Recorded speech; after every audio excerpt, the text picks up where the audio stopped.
Okay, so Samuel, Clarity and NAS Software in Canada, we've been working together since the mid-90s, I think. You and I first met at the TESOL convention in Vancouver.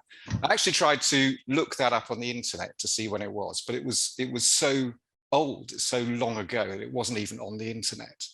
So I think people might be interested to know, what was EdTech like in those days, in the mid-90s?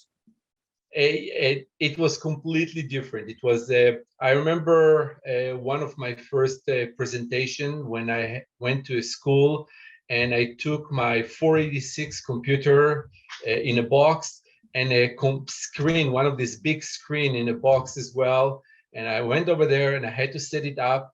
And then after I set it up, I started the presentation. And it was such a long process. It rained outside and the boxes got wet and I was worried about the computer getting wet.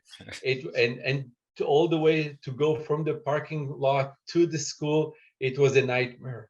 So yeah, and in those days, schools might just have one or two computers in the whole school. Right.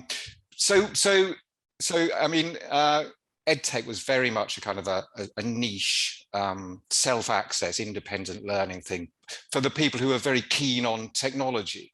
How do you think that role has changed over the last 30 years? I mean, do you think it's become more mainstream in English? For sure, yeah, for sure. I think that you can see that people see the need now more than they saw it before. So, and since now that it's more accessible, every student can have it on their cell phone. I think it's really changed everything. And I think the whole process of delivering the material is much easier now than it used to be before. Just make things much more easy. But on the other hand, because it's so easy, sometimes I don't think that the students really appreciate what they have. Before, when they had to go to the school and they had this new technology, which was the computer, and the majority of them didn't have it at home, and they went to school, so they really used the time that they had to really practice and really use the program. Now, because they think that they have it anywhere and they can use it whatever anytime that they want, sometimes they just don't appreciate it as much. Yeah, yeah. I mean,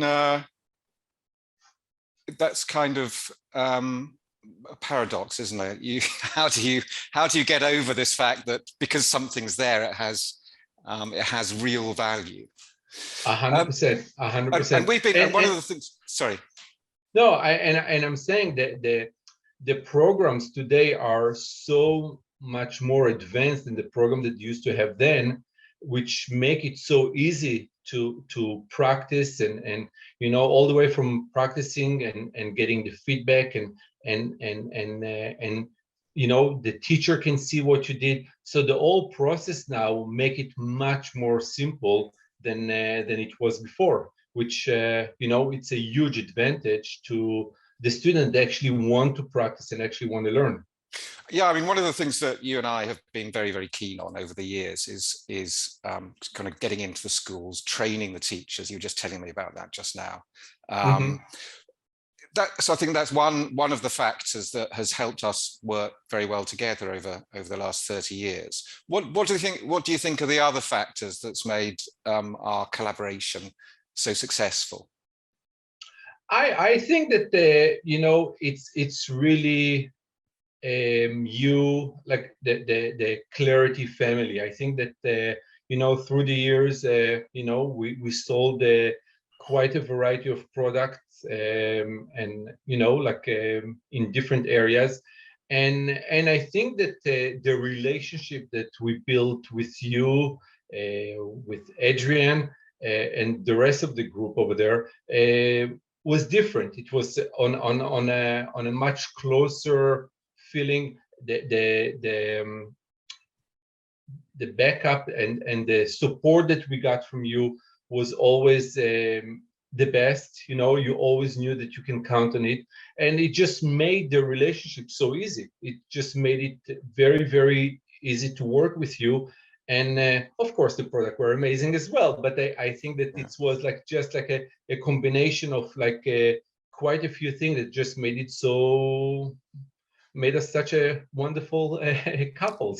Yeah, yeah, and of course we've had some good times outside the workplace as well. I mean, I remember that TESOL convention in Vancouver when we first met was a pretty sociable affair. I mean, do you think technology has changed the whole conference scene since then? Oh yeah. Okay. So the last few years we didn't have any conferences, so it's really hard for me to compare. But I think that all together, I think that when the conferences will come back, and even a few years ago when we used to do the conferences,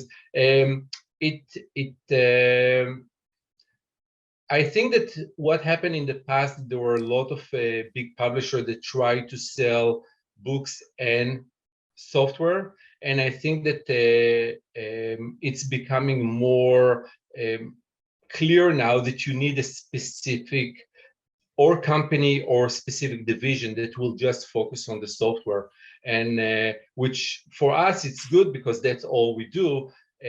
For the larger publishers, they actually make it a little bit more difficult for them. Yeah, I think that's true, because they have this issue of they've got the editorial side, which isn't really familiar with technology, and they've got the technology side, which doesn't really understand the demands of the editorial people. When was the last time you went to a conference? Yeah, good question. Probably 3 or 4 years ago. Yeah. I mean, apart from virtual conferences. Right. Yeah. So, and how do you find the virtual conferences compared to the regular conferences? Well, I mean, it's no fun, is it, really? I mean, it can be interesting, but it's no fun. And I think, one of the things that we enjoyed about conferences in the past was meeting people, having a drink afterwards, going out for dinner. And the whole social side of it just simply doesn't exist. And I don't know whether that's coming back or not. And I think that when you meet the teacher, when you meet the coordinator, and you have a few minutes to talk to them and face to face, and you can really get much better idea from them what their real need. And when it comes to like a virtual conference, it's not the same. It's really not the same. Yeah, I agree. Well, okay, so those were some of the good times we had in the past. Do you think we got another 20 years in us to bring it up to the half century? Easy. Very easy. Very easy. Okay, yeah. Samuel, thank you very much. Samuel Sheinberg from NAS Software in Toronto, Canada. Thank you.